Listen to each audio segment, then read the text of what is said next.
Good evening, everyone, and welcome to our City Council meeting for January 24th, 2012. Let the roll call reflect that all council members are present with the exception of Councilmember Van Hoosier and Councilmember Wicks, who have asked to be excused. We will now have Vice Chair Blair lead us in the Pledge of Allegiance. Please rise and repeat the Pledge of Allegiance after me. I pledge allegiance to the flag of the United States of America and to the republic for which it stands, one nation, under God, indivisible, with liberty and justice for all.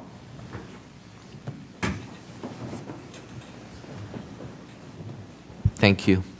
And at this time, we'll have a moment of silence.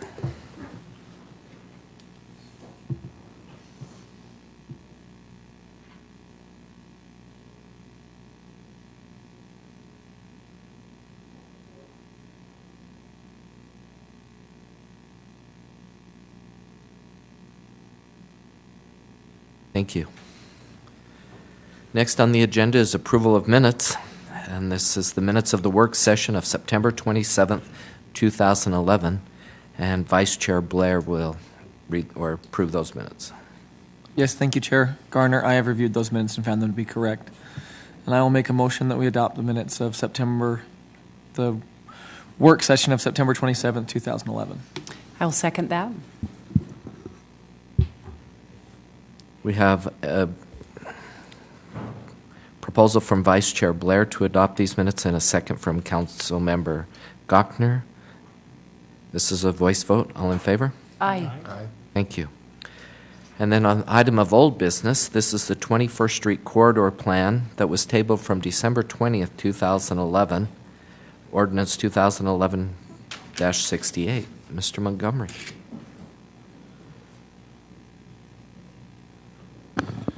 Mr. Chair, members of the council, at our last meeting when we discussed the 21st Street Corridor Plan, we reviewed with you the general elements of the plan. We talked about the plan focusing in on basically four areas along the 21st Street area.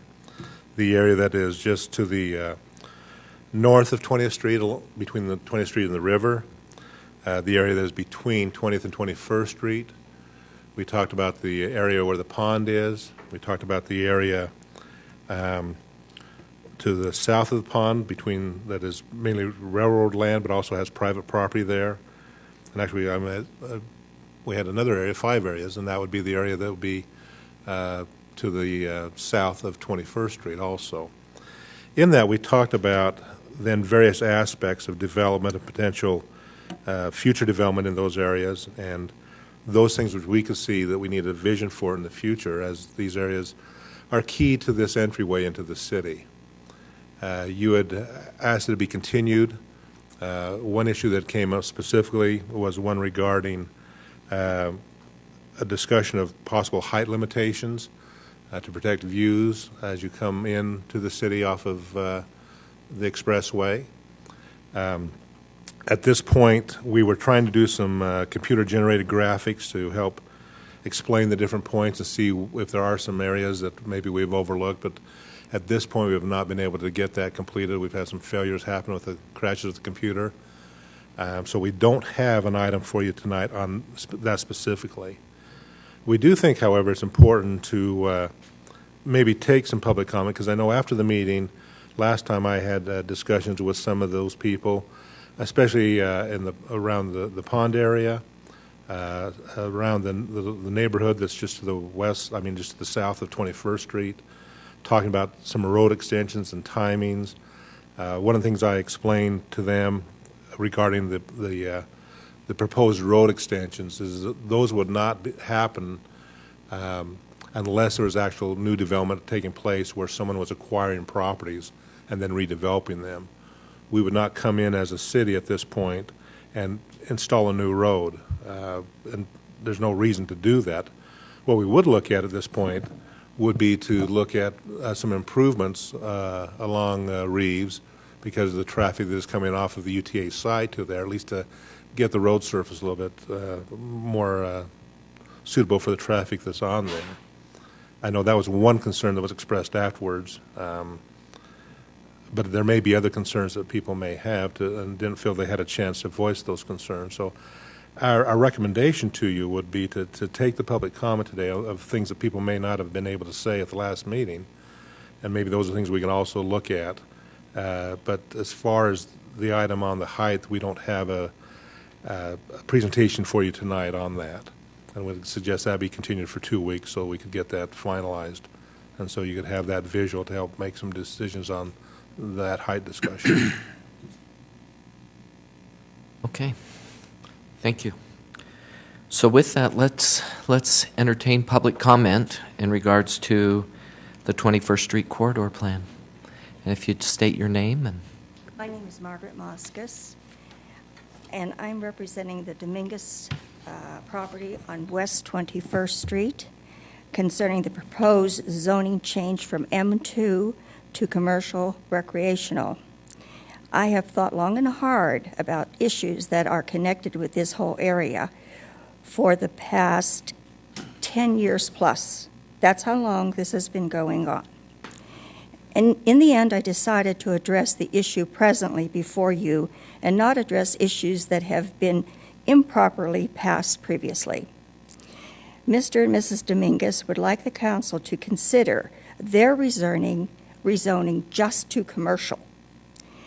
We had a previous buyer, but due to the economy crisis, could not secure financing even though he had been pre-approved. Commercial recreational zoning would decrease the value of the property as there is a limit to what it can be used for. Therefore, the Dominguezes respectfully request that council amend the present plan to rezone their parcel commercial. The city has already changed the zoning adjacent to the west to commercial.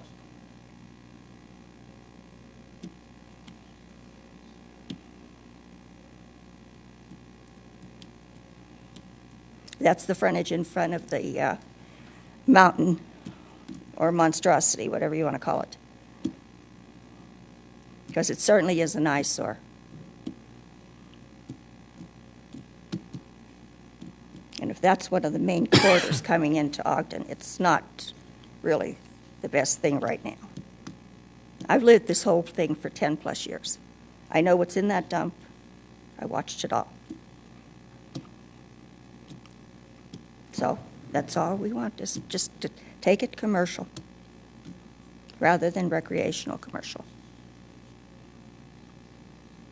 You're looking at me, you have a problem. No, we're accepting public comment, so we're waiting to, we'll address these issues. Oh, okay. I'm fine. So I didn't know if I was waiting. I'm done. You don't want me to say more. Okay, thank you.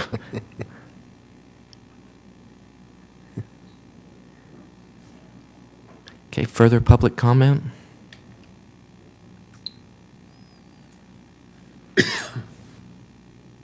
Any further discussion?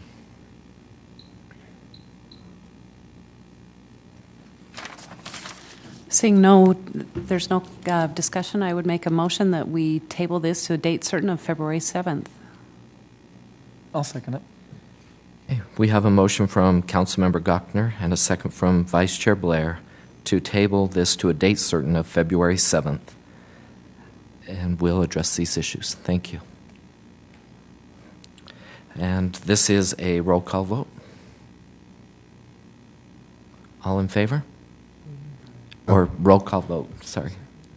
Actually, you do not need a roll call for a tabling. And may I clarify just Please. a couple of things?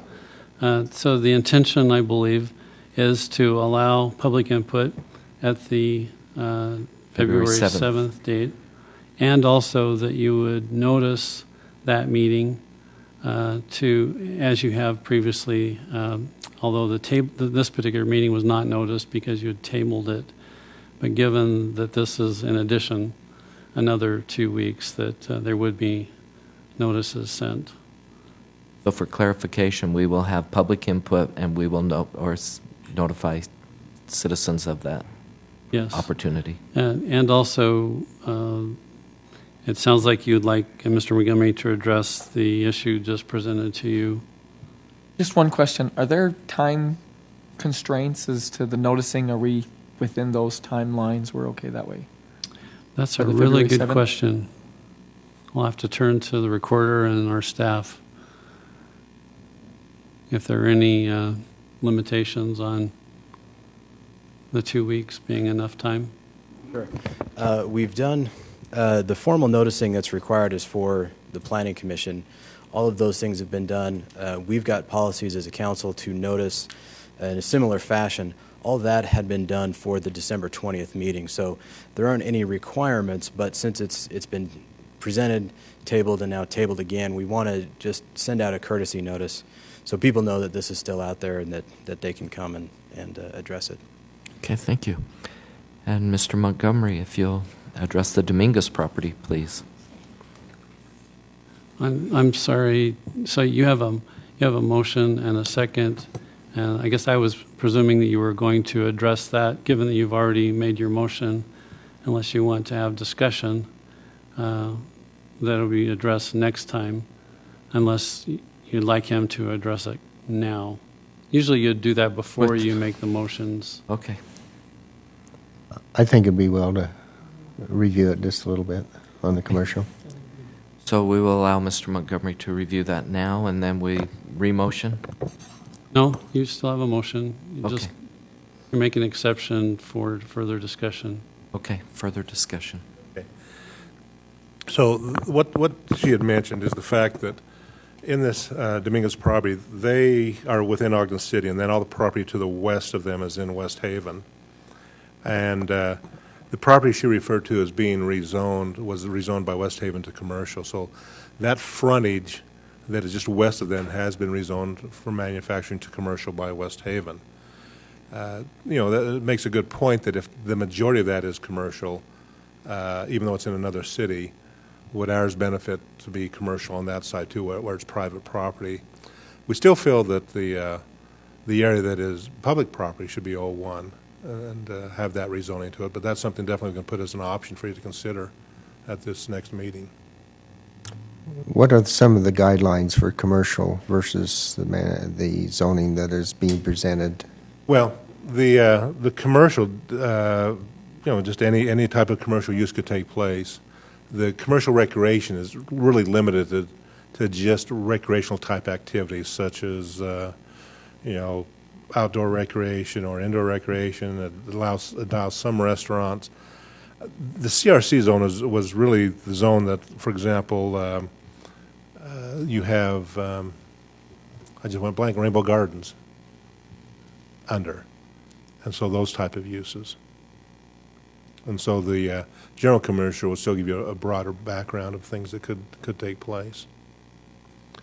And so we can highlight that in our discussion the next time and show you some possible options. I think that will be helpful. Okay.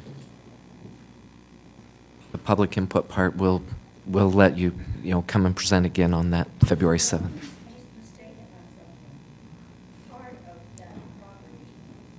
Mr. Chair. So, so we'll have to accept that public input on that February 7th. Okay. We can always talk to you after the meeting, though. Okay. So you have a motion and a second. You just need to have a voice vote, not a roll. And now a voice vote on our motion. All in favor? Aye. Aye. Any opposed? Thank you. Now we'll have reports from the Planning Commission and receive a presentation on precious metals.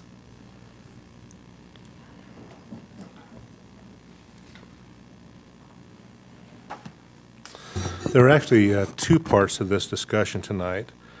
The first part is the discussion that went to the Planning Commission regarding a petition to revise the zoning ordinance regarding precious metal sales.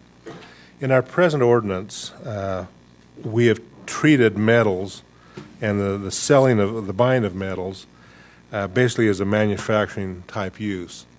Only recently have the aspects of buying precious metals taken on a new light, and so The petitioner felt that our ordinance ought to be revised to allow that to be a commercial activity in a commercial zone.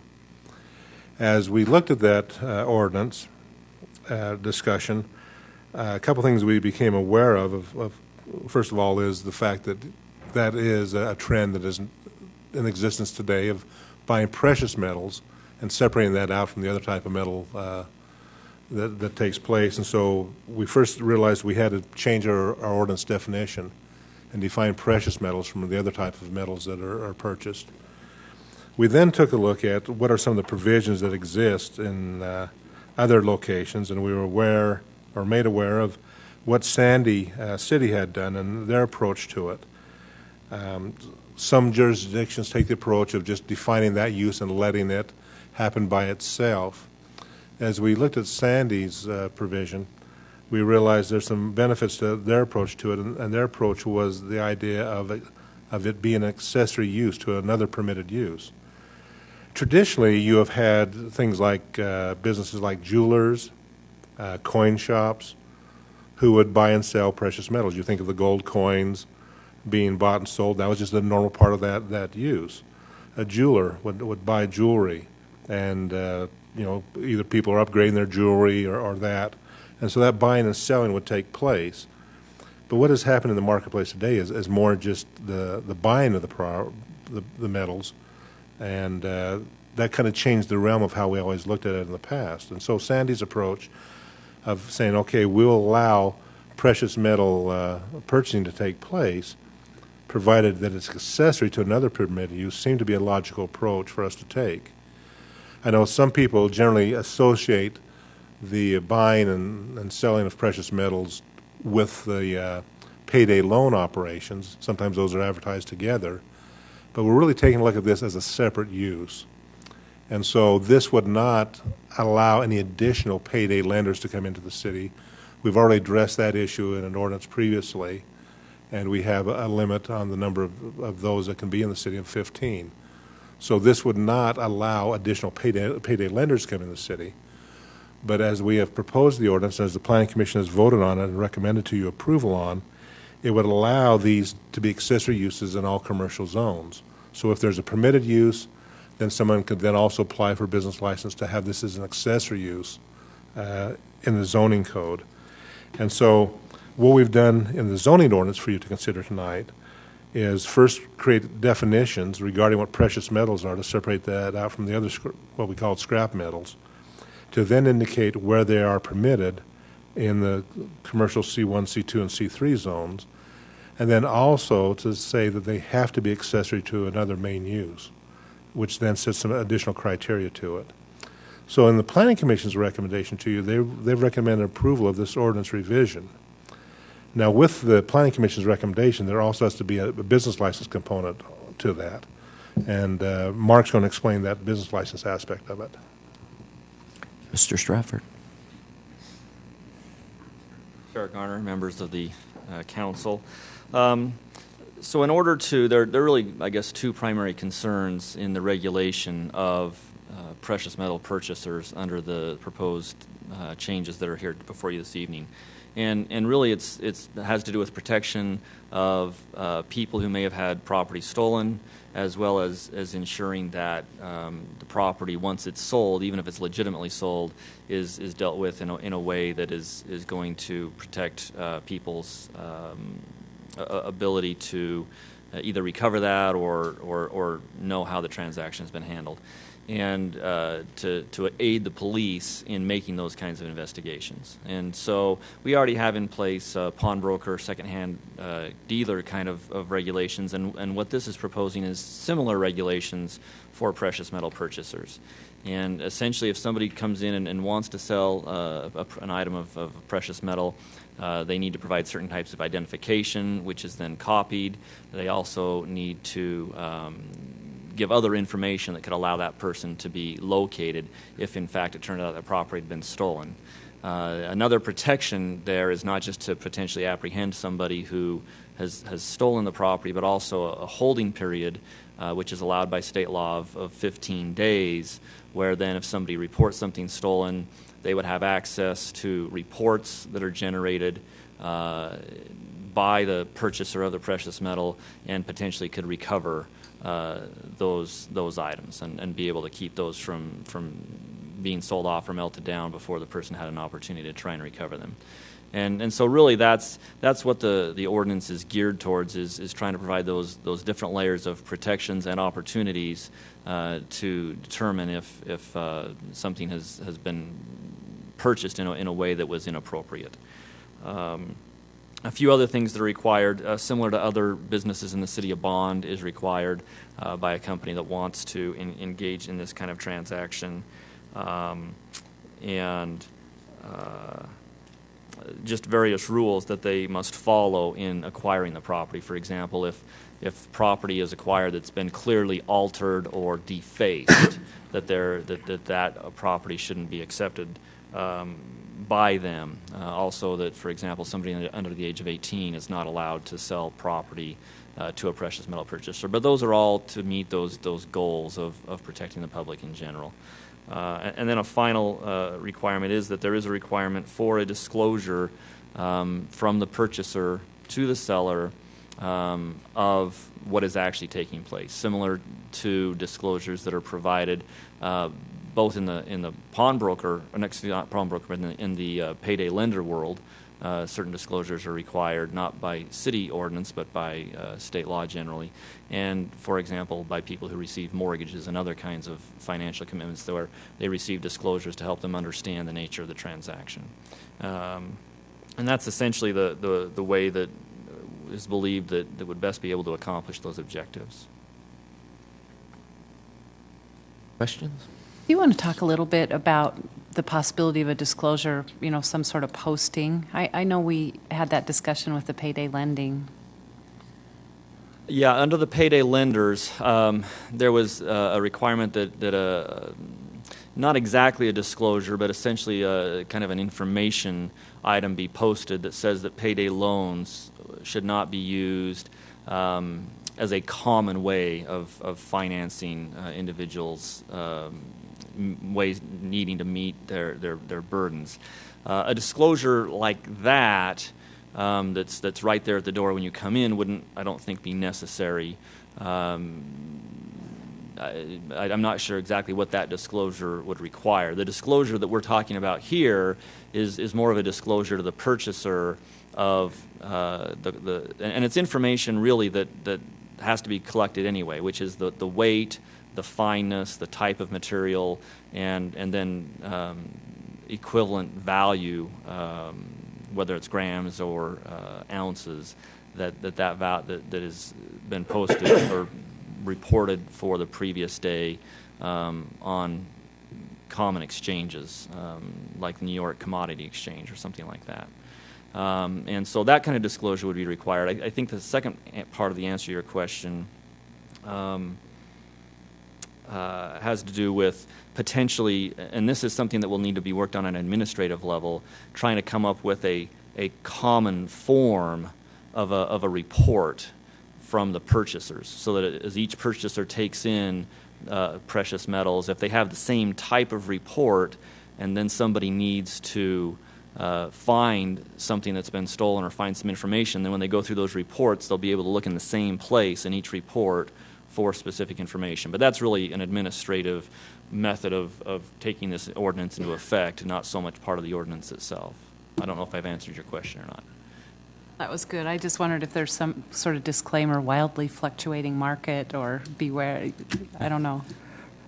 Council member Heyer, is there any thoughts on that? Well, our gold market is a little volatile right now, and which is probably some of the reason why it's being so popular to be these precious metal buyers. That's why I think probably an extended period of time of holding is probably unfair to the buyer, because they may buy it at $1,600 and after a month it might be down to $1,200 and their profit was gone at that point. I have a question though, just with respect to practice. You mentioned that there's an issue with how did you term that? Defaced jewelry, is that what you said? Yes. what constitutes being defaced in this realm?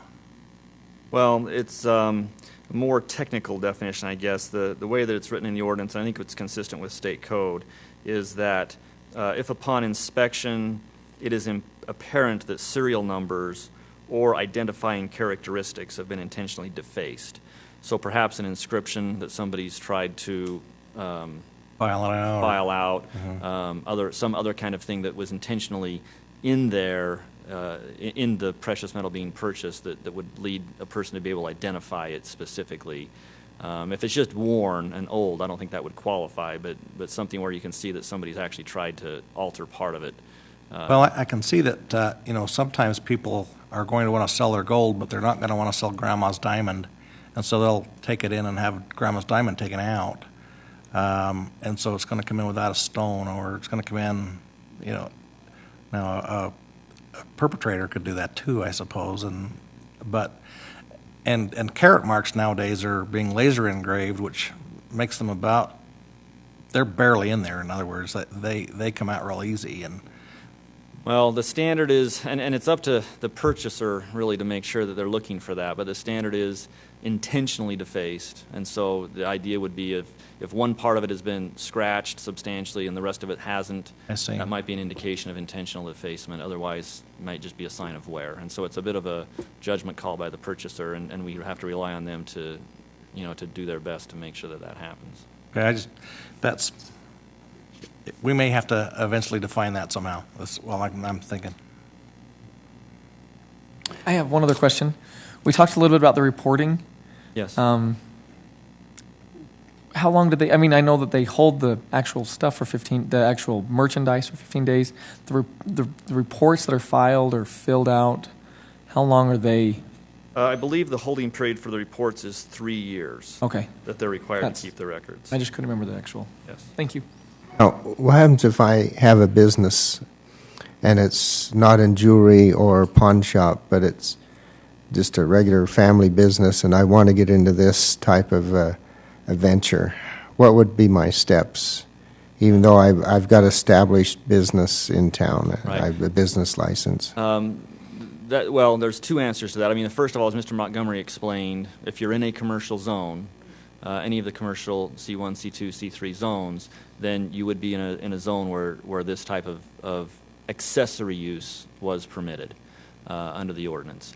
But then you would have to come in, fill out the application. I didn't talk about, there's also some information about the principles that's required, background information if you have certain kinds of felony convictions or misdemeanor convictions that you wouldn't qualify for that. But you'd have to come in, post the bond, go through the background check, and then make sure you follow all of these rules.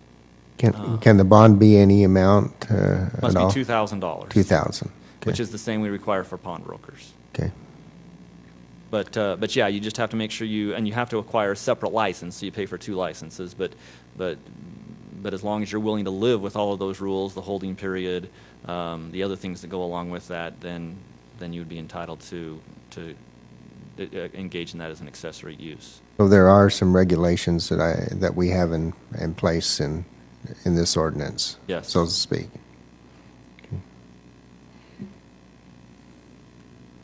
Thank you.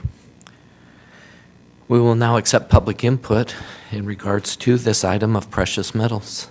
Please state your name and limit your comments to 3 minutes. Chairman Garner, my name is Bruce Beard. I'm counsel. Excuse me. It is 3 minutes for clarification, and also it's input for both ordinances. Correct. Chairman Garner, my name is Bruce Beard. I'm counsel for Czech City, members of the City Council. Mr. Mayor, we were the proponent of this ordinance. Let me try to speak quickly because I'll try to fit in the 3 minutes, but if you have some questions, I'd be happy to answer them. I've also brought Mr. Court Walker with me, who's heavily involved in this from Czech City, because I sensed some reluctance at the work session and some specific questions. I think Mr. Heyer has asked a whole bunch of very good questions. First, let me tell you that there are 5 or 10 cities in the state that have specific ordinances like this dealing with precious metals purchasing. Most of the other cities in the state, these kinds of uses are already included as a permitted use rather than some kind of special use. So you're not being asked to do something that is unique to Ogden.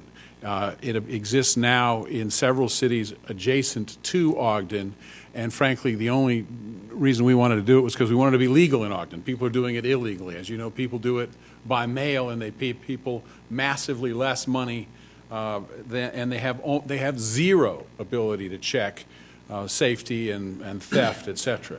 This is actually, by regulating many things, you actually can make them safer and better, and we commend the staff for generally working on this. It took a little longer than we hoped, but generally we think they've done a very good job. We have only one issue with the ordinance, and I have to apologize, and I've already apologized to Mr. Stafford for not catching it earlier. We believe that the required disclosures regarding the closing value of the metalman and the units of exchange measurement, as it's written in sub D, probably conflicts with section 13-32A-114 sub 2 1A of the Utah Code, basically requiring equal treatment of buyers. For example, you do not require a used car buying operation to tell people what the current Kelly Blue Book is. Now, people can do it, just like they can go on the market, at the spot market on your phone and check what the spot price is, as I just did while I was sitting in the back of the room. And we'd be happy to post what the spot price is, but to try to tell people on the form how their particular piece of jewelry equates to the closing spot price given their percentage of gold and their weight and the other costs, we believe it's impractical and conflicts with the state law. Other than that, however, I sensed a whole bunch of concerns when I was listening to the council 2 weeks ago. We're happy to answer any concerns that you have, Mr. Stevens, about the potential for proliferation. It's the same as the potential for proliferation of, frankly, all businesses. There's no limit to how many car dealers there can be or how many grocery store dealers. Frankly, we don't think there will be very many of them because it requires a high degree of sophistication to comply with all the requirements of the ordinance, to check the appropriate amount of gold, to pay the right price. And one final point before I run out of time regarding Mr. Heyer's question on the holding period. We agree, and frankly, the longer of a holding period you make, it doesn't penalize the gold buyer. It penalizes the gold seller because the gold buyer will decrease the price and hold a greater margin to hedge for the extended period of time. So instead of hurting the buyer and making less profit for them, they're probably making more profit for them because they're sophisticated enough to hedge. You're hurting the sellers who will do that, and either they'll do it here in Ogden or they'll move somewhere else because, frankly, nobody else requires a holding period longer than this. But again, Mr. Walker is here to answer any questions. If there's any hesitation, we're happy to do full disclosure and answer anything you want. Other than that, I'm happy to sit down and hope for your vote tonight with an amendment to remove that portion of Section D. Thank you very much. If you have any questions, I'd be happy to answer them. Mr. Chair, can you clarify, given that they're the petitioner? Yes. As a petitioner, Mr. Baird, Yes, sir. Actually, I misinformed you to tell you only had 3 minutes. As the petitioner, you can give us as much information as you need to. I figured I could, but I didn't want to say anything, Mr. Garner. I understand how my father was the mayor of a small town. I've been the parliamentarian for a number of things like the National Conference of Mayors. I understand how difficult it is to be in your job, especially since you're I think this is your second meeting. I was at Correct. your first one. You're doing a fine job, so I didn't want to correct you. I know Mr. Cook would anyway. Yeah. So because he always does that. So if you have any questions, we really don't have a lot to say except we think the staff has done a very good job. Every other city in the state really is doing something like this. We think the protections you're putting on benefit your citizens, and there's zero downside to this ordinance as we see it, and a ton of upside to the city. And we tried to do it because my clients have this basic belief in complying with the law. Other people have operated gold businesses here illegally. I've reported one to Mr. Stratford and said, please stop these. Stafford and said, please stop these people because we're still waiting for the ordinance before we put up signs that say we're buying gold. As you know, you have people come in and do fly-by-night operations in the Marriott Hotel and other places. We think this gives you a regulatory scheme to do it. We think staff has, on the whole, done a very good job. So if there's questions, we'll be happy to answer them, but I don't want to burden your time if I don't need to. And just I don't want to snatch defeat from the jaws of victory. Clarification, will you read that section D number again? Yes, sir. It's, the state law section? Yes, sir. And again, I apologize for not catching this earlier. It's 1332A, 1114, sub 2, sub 1, sub A. And it basically says that the cities can't, it's written in the kind of double negative, but it says you can adopt ordinances that are uniform and equal in application to pawn and secondhand businesses and other retail businesses or activities. And as we see it, you don't require any other buyer of any kind of merchandise to disclose that detailed type of information as a part of the purchase transaction.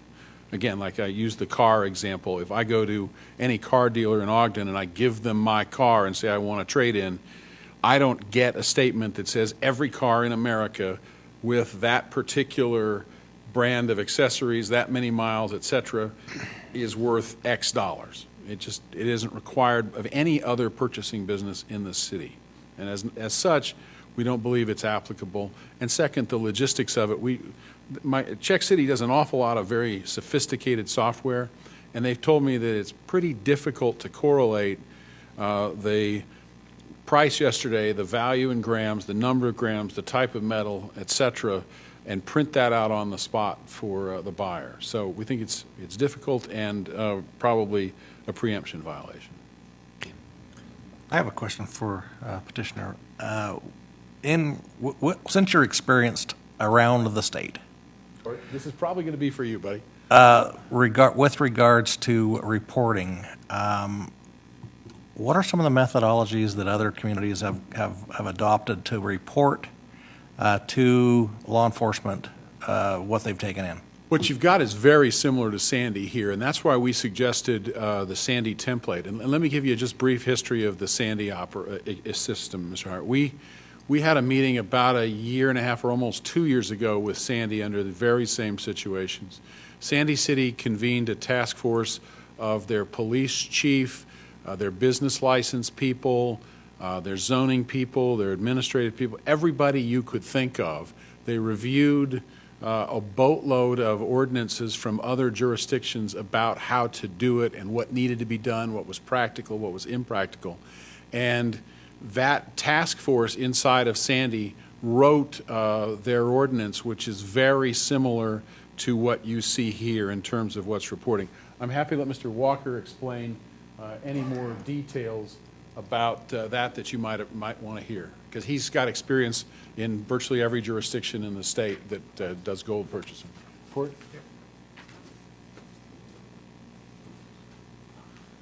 My name's Court Walker. I'm the Director of Operations for Czech City.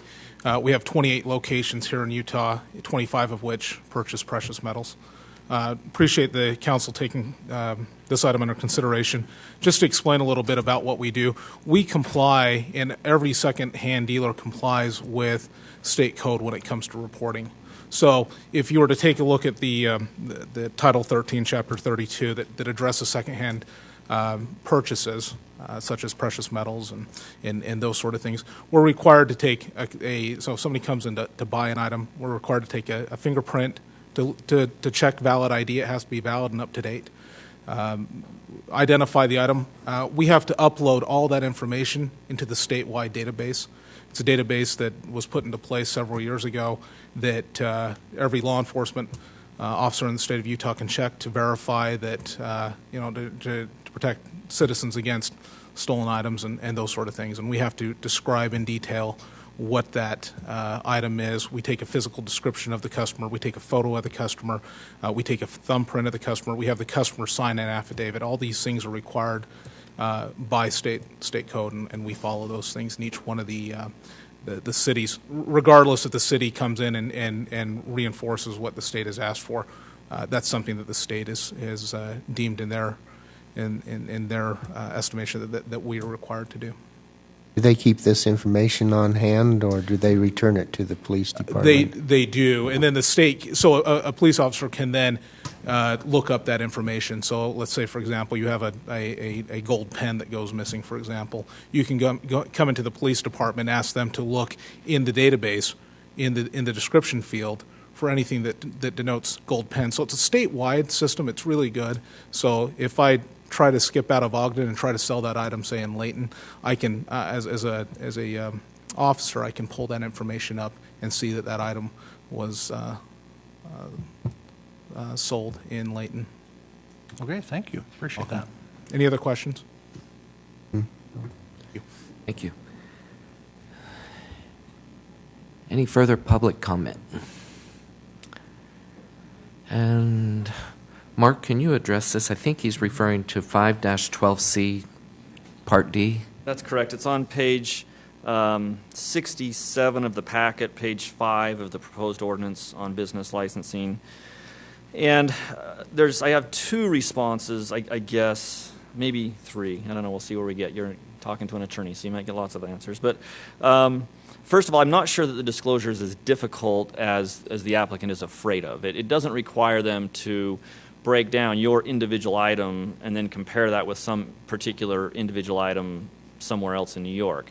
All it requires you to do is say, you're selling us 5 ounces of, silver, sterling silver, whatever, and silver yesterday had a spot price, or a closing price, of X number of dollars per ounce. So that's the equivalent units, ounces, and what the closing price of that metal was yesterday. Now, I guess if there's a problem in saying 14 karat gold, 20 karat gold, 24 karat gold, I don't know if that's, they're going to just have to be able to report it however it's reported on that exchange. And I don't think that that's actually unduly burdensome just to write in either ounces or grams and the price in ounces or grams that it was trading at the previous day. So I'm not sure it's quite as difficult to make that work as the applicant is afraid of. I think that they would probably find that it's not quite that hard. The other issue, as far as whether or not this conflicts with Utah code, is a little bit difficult to answer, because the section that Mr. Baird referred to, and I don't think we want to get into a big legal argument too much back and forth, except that the uniform application of laws, there are lots of things actually about this ordinance that you could say don't apply to other businesses. Dealing with minors, for example. Well, we don't prohibit most businesses from dealing with minors. But we're still uniform in the way that we enforce our laws. We're still uniform in the way that our enforcement personnel, do their job. We're still uniform in the way that our enforcement officers can go in and investigate things. And so it's actually, I don't think, an easy question to say that, yes, this violates the state law. And in fact, I think that we are uniform in the way that if we allowed other people to buy these same types of things, we would have to treat them uniformly. And that's where I see the uniformity. Mr. Baird probably is going to disagree with me about that. I think it's a judgment call for you to make. You can go ahead and pass the ordinance the way that it is. If the applicant is concerned enough about it, they could challenge that portion of the ordinance in court. You could take it out, pass it without it. Applicant's not going to challenge that, so we're good. Or you could table it for further consideration, although I'm not sure we're going to get to a better answer if you table it. But I think those are your three choices. I don't see the clear violation that Mr. Baird's concerned about, but that's not to say that somebody else might not see it that way. Do other cities require the writing down the measurement and the weight? Not that I'm familiar with. So we'd be the only one? As far as I know, that's correct. Just on a little different topic, the holding period, I think I understand that that's sort of dictated by state code, the 15-day. That's correct. And actually, Mr. Baird would have a 100% valid point if we said you had to hold it for 20 days. We would lose if we had required them to hold it for more than 15 days in court. I don't see this issue we're talking about as quite having the same issues. But, yeah, there are things that specifically would violate state code.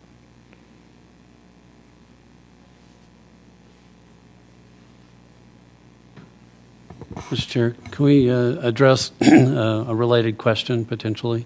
Yes. Maybe Mayor Brown can. This is for Mr. Stratford. Do you see any danger in going ahead and voting for the ordinance today with that potential conflict?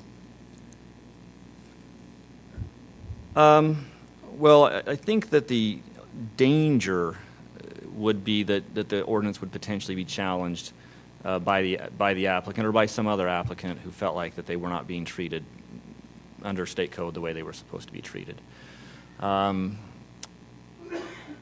As far as the risk of that happening, I don't think I can quantify how likely the applicant is to challenge that. You could. So just to clarify, would that particular provision just be struck if, in the event that that particular provision was found to Yes. be in conflict? This particular ordinance doesn't contain a statement about striking particular provisions if they're found to be against, state law. But in our general code, city municipal code, it's presumed that all ordinances are passed with the idea that if one part of it can't be enforced, that the remainder of it would still be enforced.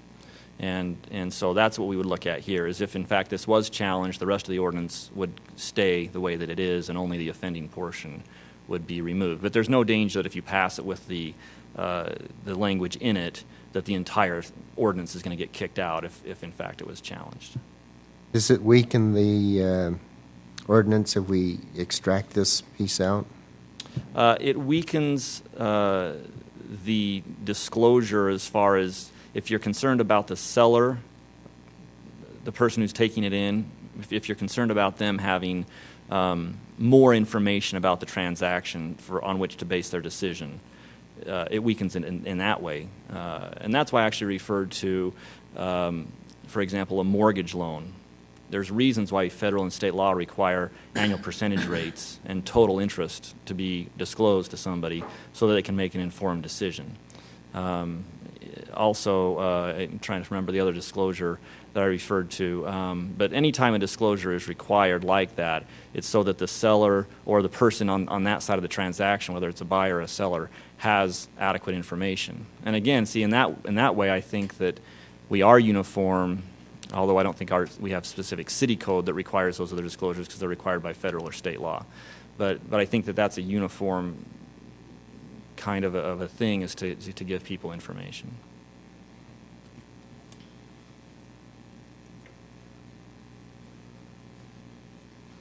Mr. Chair, can we maybe discuss a couple of options if you're ready for further discussion, unless there are other questions? Any other questions? Okay. Further options? It seems that you do have several options. One is to proceed, adopt. If it is challenged, then it would be a matter of time before that would be resolved, whether it would be upheld or not. Another would be to table. If you want further discussion to occur before you make a decision, that would be an option.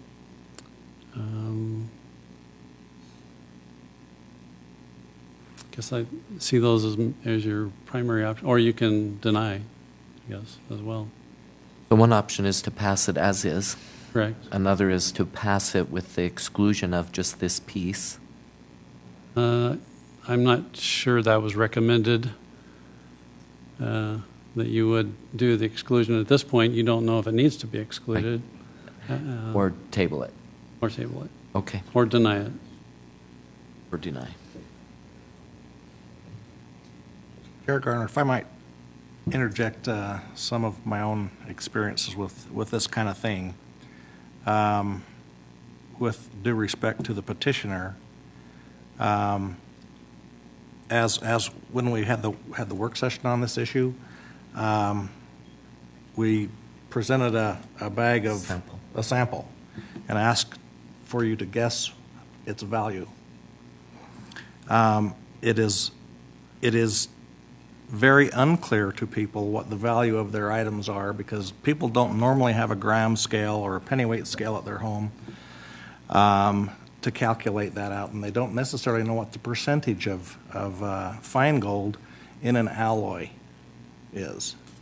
So those two pieces of information aren't generally possessed by people selling old gold. If I have a 97 Buick LeSabre, I know I have a 97 Buick LeSabre, and if a used car dealer says, oh, you have an 87 Buick LeSabre, I know he's wrong. And so, but if I take in some gold that was in my jewelry box, and I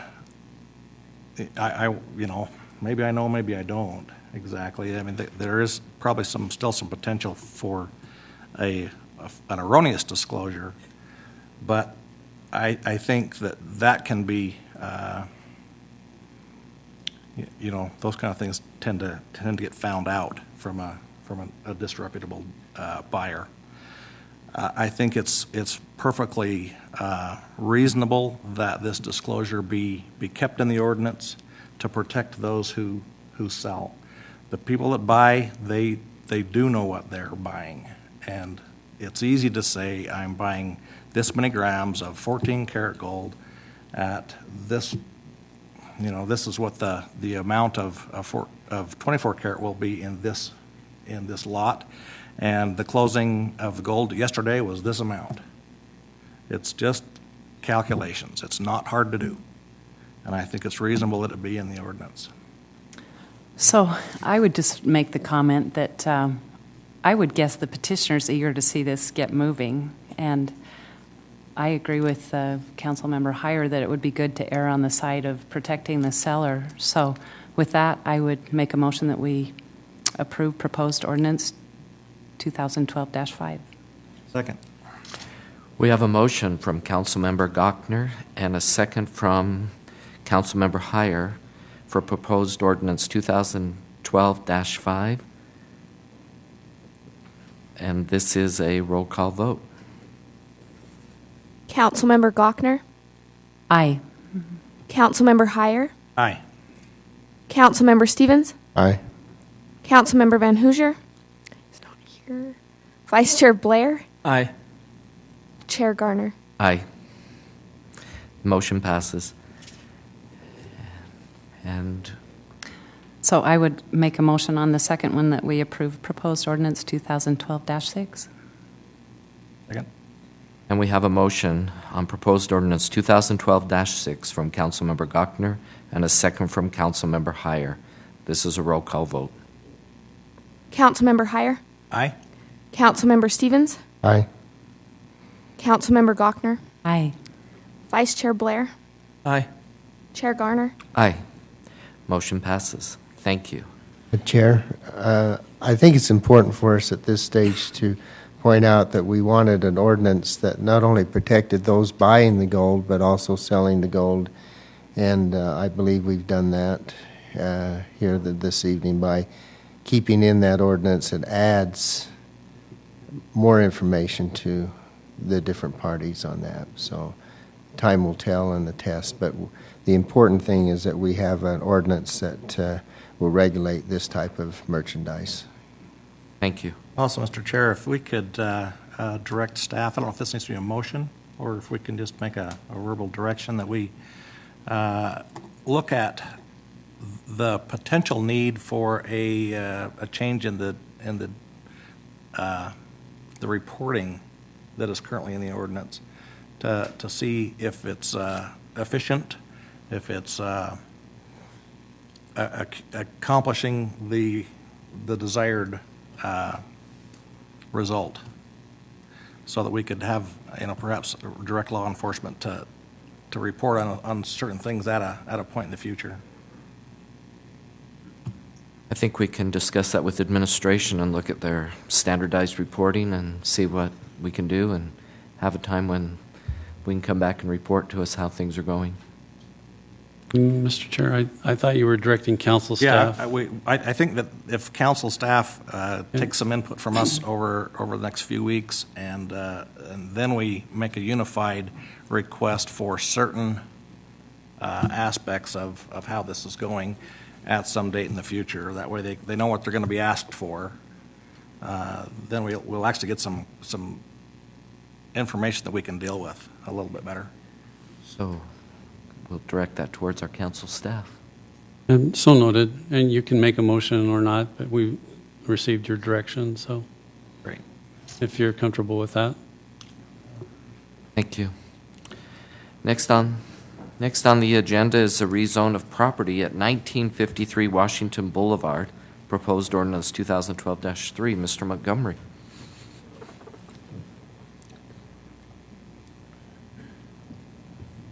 Mr. Chair and members of the council, the city received a petition, actually two petitions, regarding potential development on Lot 7 of the Ogden River subdivision. Lot 7 is between 20th Street and Park Boulevard and on the west side of Washington Boulevard. The America First property is located on the corner, and then Lot 7 is this property. The present zoning has the corner parcel zoned CBD, Central Business District, and the other properties around it, including this property, zoned MU, which is a mixed-use zone. That mixed-use zone also then extends further to the west all the way down to Wall Avenue. And the petition that, the two petitions that came asked for two different things. One petition asked, as you made mention, to look at rezoning this property from mixed use to CBD, so they would have the same zoning as its neighbor to the south. Another petition, which is a later discussion but also relates to this item, asked for an amendment to the mixed use ordinance. The reason both of those were done was to try to facilitate a development to take place on this property, that either one or the other be considered that would allow development to take place on this parcel. The Planning Commission's approach to this was to really look at both items, and the staff presented to the Planning Commission. We discussed, first of all, the idea of, do you amend an ordinance? And we reviewed the reason the MU ordinance was created.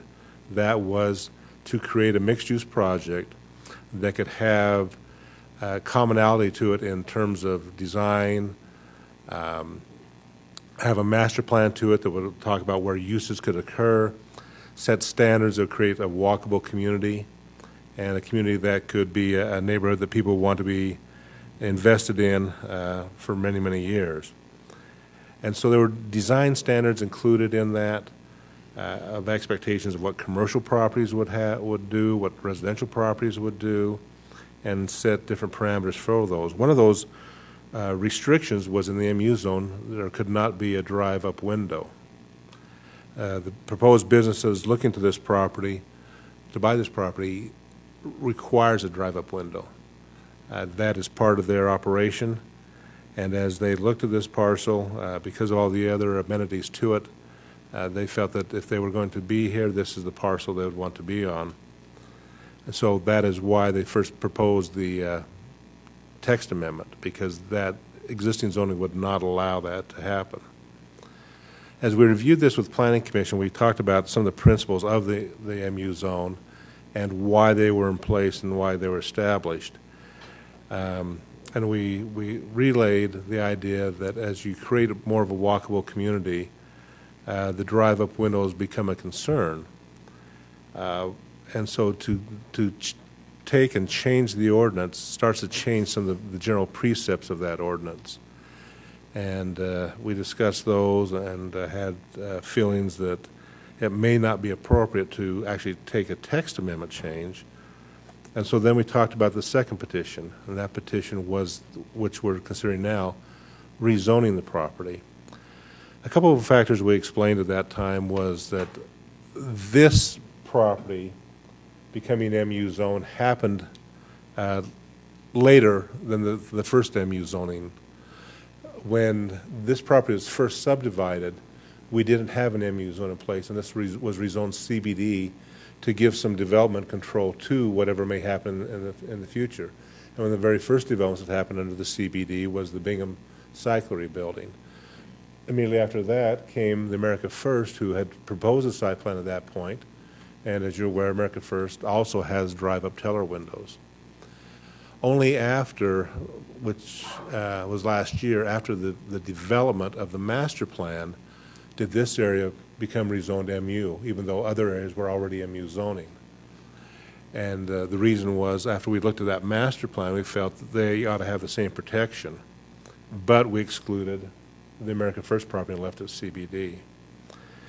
As we discussed with the Planning Commission, the principles of rezoning and zoning reflecting the use, zoning being the same zone on the sides of the street. One of the things we made mention of is that with Washington Boulevard, that is really kind of one of those transition areas of intensity from what happens on Washington Boulevard to what we get in further to the west. The fact that way this was subdivided, this property in question and the American First property had to share the same access. They would not be allowed another driveway off Washington Boulevard. So you had a property that already has a drive-up teller window potential, and the property that shares the same driveway would then not be allowed to have that. So part of the discussion was, if this can look like this, and this, which was already developed before the MU ordinance, can look like it does with freestanding signs and some of the other things, and the property in between it would not, how does that work? How can you make a justification of those two type of developments taking place? One of the things we talked about, though, was would this alter then the MU plan that was adopted last year? And we discussed with the Planning Commission that we'd still look at the MU provisions, not by ordinance, but by the design guidebook, much as we did the junction design guidebook. You have a zone, but then you have an overlaying guidebook that could still get the same design criteria, but it would allow then the drive-up window to take place. And as we talked about those principles, the Planning Commission felt that it would be appropriate to rezone this property to CBD, realizing that common access would be one reason that happening, and because they are neighbors, and that Washington frontage and the end use being commercial, which is what the master plan showed also, would be appropriate to take place. One caveat to this, as you look at this lot as it exists, the ordinance that is before you tonight for consideration actually reduces the lot size of what would be rezoned CBD to allow the master plan to still take place as we intended it to have some further development take place on the back of this lot, which would then actually become a separate lot. Now, that's a whole different discussion, but I want to just mention the zone boundary would follow that new property line that would be talked about, and that's the way the ordinance has been written. And that would still allow this property to still be MU on that corner. The recommendation from the Planning Commission is to rezone this property to CBD, make it contingent upon this property actually being acquired and developed within the year for the proposed use. If that does not occur, then it will revert back to the MU zone. On your second item, rather than just do another presentation, which is amending the MU zone, the Planning Commission felt it would not be appropriate to amend the zone, and are recommending denial of the text amendment. Any questions? Confusing enough, or? They're going to comply with the CBD ordinance without a development agreement or anything like that. Is that correct? Correct. Okay, so we don't need to worry about that. Right. And the site plan that the Planning Commission reviewed, it still would review the site plan. And in their approval of the site plan, again, contingent upon rezoning, they still implemented the MU design standards into that site plan.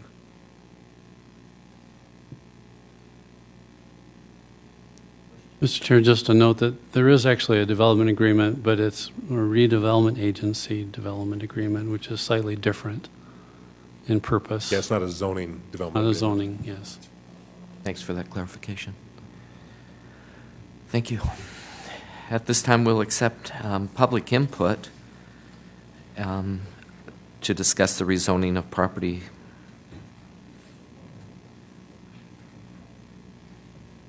Seeing no movement, I will go ahead and make a motion that we adopt proposed ordinance 2012-3. I second it. We have a proposal or a motion from Councilmember Gochner and a second from Councilmember Stevens to adopt proposed ordinance 2012-3. This is a roll call vote. Councilmember Stevens? Aye. Councilmember Gochner? Aye. Councilmember Heyer? Aye. Vice Chair Blair? Aye. Chair Garner? Aye.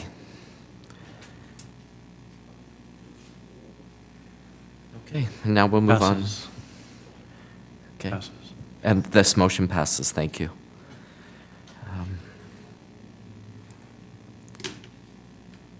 And along with this, Mr. Montgomery did discuss the mixed-use ordinance amendment. Do we have any further comment on that? And do we need to accept public input on that part Yes. too?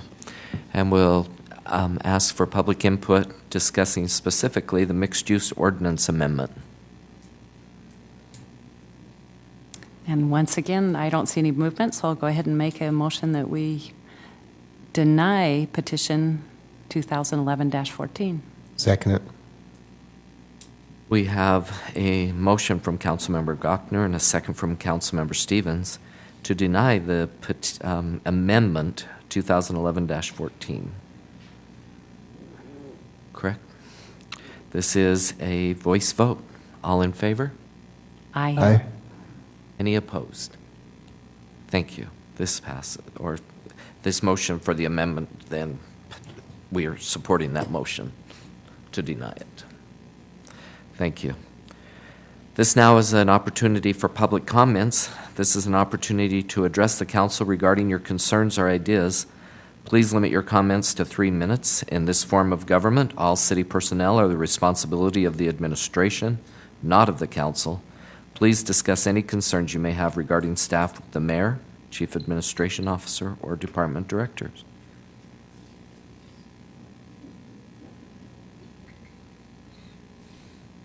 Dave Melinek. I live at 968 Goddard Street. I live right across from the house where Officer Franken was shot and 5 other of our police officers. There was a blood trail through the parking lot where my kids ride their bikes and were riding their bikes that day. And in the course of all of that, of course, my home was taped off as part of the crime scene. I lived that close enough, though, around the corner.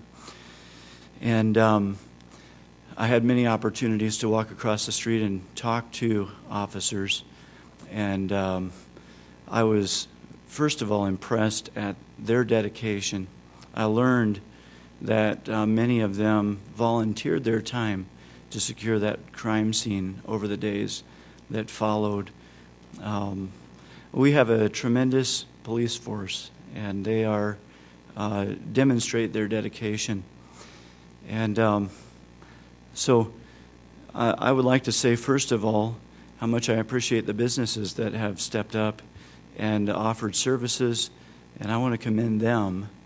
But then secondly, and I'm sure that you've been inundated, I've read in the papers and so on, with requests to honor the officers that were injured and fell and so on.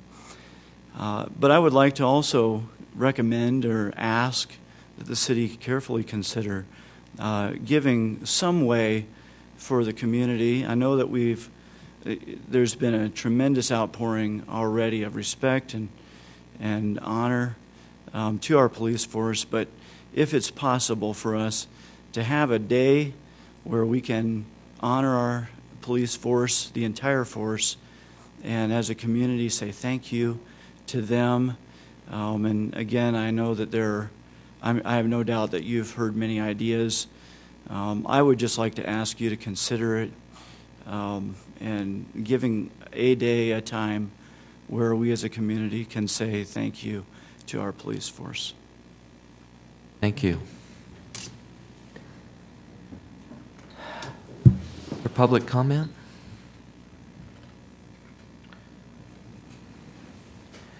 Comments from administration? I have no comments at this time. Comments from council staff? Nothing, thank you. And council members? I'd like to make a comment, is that I attended the funeral of the Officer Frankham and saw the outpour of the community, and passing through the archway where the flag was very impressive. And I, too, am very pleased with the way the businesses in the city has actually wrapped their arms around the officers who were involved with this type of situation, and it impacts the entire police department. But also, I'd like to pay honor to those paramedics and EMTs who responded that evening and provided the necessary service to those individuals. They had to wait until the area was secured before they could go in, and I'm sure that was very agonizing to them, knowing that their fellow officers were in a dangerous situation. But I think we've got the best police department, but also we've got a very outstanding fire department and the EMTs and emergency people to providing our city. I read on the email that the day that we can make an honor or pay an honor to not only our police force but entire city is we can, there are plans to do things on the Make a Difference Day.